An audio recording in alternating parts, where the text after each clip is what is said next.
ភ្នែកហូរស្រក់ដក់ក្នុងបេះដូងមុនពេលចាក់ចេញទៅ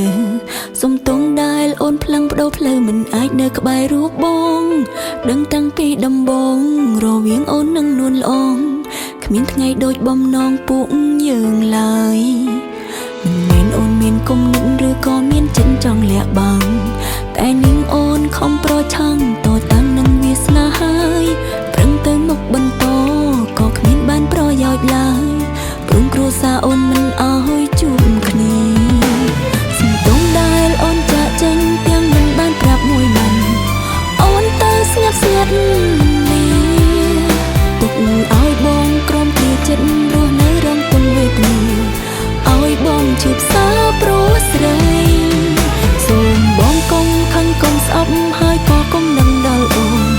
ទោះបីស្ងួននៅអាឡ័យអូនចាក់ចេញពីបងទាំងអរ៉ាជឿផ្សារៀងរៃ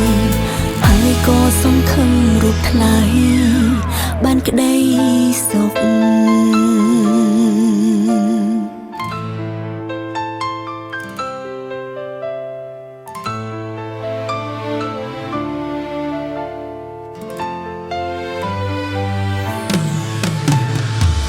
ហូរស្រក់ដក់ក្នុងបេះដូងមុនពេលចាក់ចេញទៅសុំទងដែលអូនផ្លឹងបដូរផ្លូវមិនអាចនៅក្បែររូបបងដឹងតាំងពីដំបូងរវាងអូននិងនួនល្អងគ្មានថ្ងៃដូចបំណងពួកយើងឡើយមិនមែនអូនមានគំនិតឬក៏មានចិត្តចង់លាក់បាំងតែនាងអូនខំប្រឆាំងតតាំងនឹងវាសនាហើយប្រឹងទៅមុខបន្តក៏គ្មានបានប្រយោជន៍ឡើយព្រមគ្រួសារអូនមិនអោយជួបគ្នាសំទងដែលអូនចាក់ចេញទាំងមិនបានប្រាប់មួយមិន